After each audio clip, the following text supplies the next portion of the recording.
My name's David Rodwin, and this is The Life.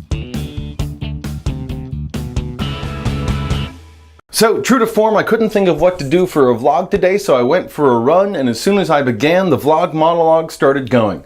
And I was thinking about how the vlog that I put up yesterday had so few views, but at least I had a few comments, including one from my mom. So this one's for my mom. My mom has had a really interesting argument with me for the last few years.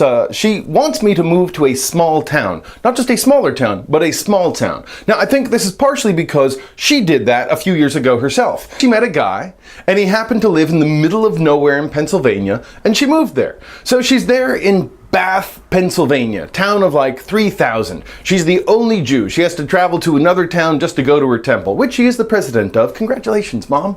But she apparently has had such a great experience in moving to a small town where there's real community, where people have gotten to know her and respect her for her talents and abilities and dedication, that she thinks that if I just moved to a small town, I would share an equal kind of success. And I keep on telling her that it doesn't necessarily work that way. Now, it's interesting. I have had a few friends recently move to small towns, and I will admit that I've spent most of my entire life in big cities, especially my adult life. I grew up in a town of 100,000 people, but we were a satellite of New York, and I started going in there when I was 14. The only time I've spent in small towns basically has been in summertime, when I've gone to artistic festivals where I've done summer stock, or assistant directing the Berkshire Theater Festival, or assistant director at the Aspen Music Festival for the operas there. But I've never really spent time in a small town where I didn't know that I would leave at a certain point. See, I think when you go to a small town and it's open-ended, it's a very different feeling.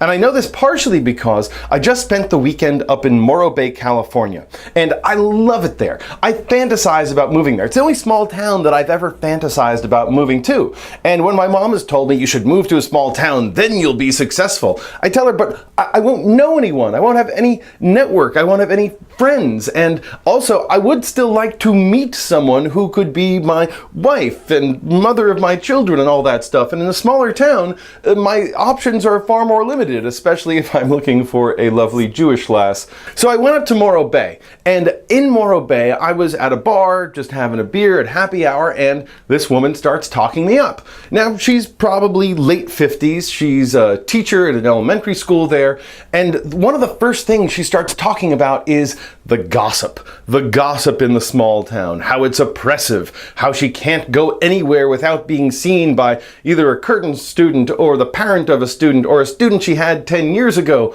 And everywhere she goes, she's being watched. And the weird thing is, just right after that, the next night, I was also at a bar, different one this time, and I'm having a glass of wine, and there are these two women in their late 40s, and they start talking to me about the exact same thing. One of them has an 18-year-old son, and she can't go anywhere without her son's friends watching what she does, because they're now all barbacks at the different bars within a 40-mile radius.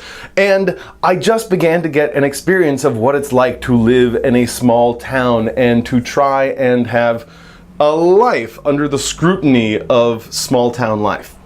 I do, however, have two friends who have recently moved to small towns. One is an ex from over a decade ago who just got sick and tired of living in New York City, so she picked up, got in her car, and started driving west. And the only thing she really knew is that she loved skiing, so she was heading for the mountains. She wasn't sure where she would stop, and she ended up in Park City, and she loves it there. Now, Park City is a little bit of an outlier for small towns. I mean, it's where the Sundance Institute has its Utah base. There is an amazing, or the premier film festival in the United States. They have festivals throughout the year, and there is an erudite class of people. There's money there. There's skiing, there's so much. World-class spas.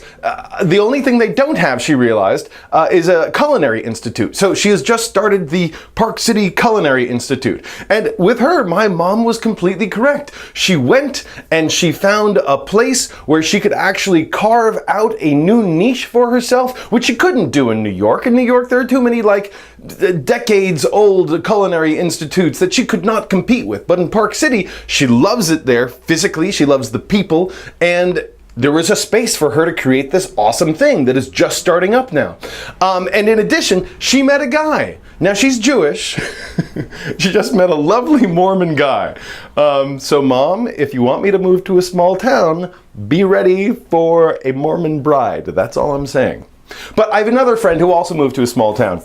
After many years in Los Angeles, struggling in the movie business, where he even had actually a film at the Sundance Film Festival, he couldn't get arrested after that for years. And struggling, finally he just said, screw it, I am leaving this town. It is vile, it is venal, it is vicious in so many ways. So he got in his car with his girlfriend and he drove to Iowa. Why Iowa? Because his dad lived there and he could stay in a room for free. But more than that, he was in Fairfield, or is in Fairfield, Iowa, which is, much to my surprise, the meditation capital of the entire country. Apparently the Maharishi, when TM was a really big thing, transcendental meditation, back in the late 60s and early 70s, he decided to create a base. And the base, for reasons I do not understand, was in the middle of the country in Iowa, in Fairfield, and it is now a center for meditation. So he is there trying to figure out how he can integrate into this little town. Now, they don't have a film festival, so he was thinking maybe I'll make a film festival here, but that's going to be a long, evolving process. And both of them are trying to figure out, A, if they want to stay, and B, if they fit in, even though there are many people there who literally have their second homes from New York and Los Angeles. It is an elite, not elitist, but an elite community of meditators that come from around the world to congregate there and to study and meditate. He seems to be, frankly, quite happier than he was in Los Angeles, but I think that's partially because he has stopped struggling to be in the business in the same kind of way. Now, when my mom suggests that I move to a small town, I know it's with the best of intentions, but honestly, the arguments with my mom got so bad that I didn't even want to talk to her sometimes, because she would be saying, why are you resisting me? Why don't you just move to a small town?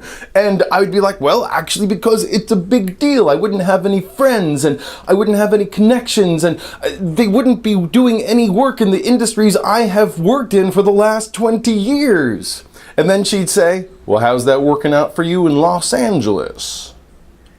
Thanks, Mom. I mean, I've had fantasies, again, about moving to Morro Bay and maybe even Big Sur, but it's a very different thing to visit these places than it is to move there, plant your flag, and say, well, what am I going to do now? But it's still a thought.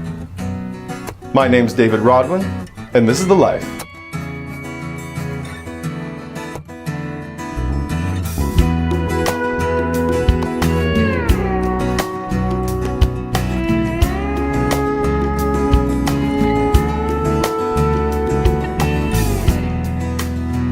To cross over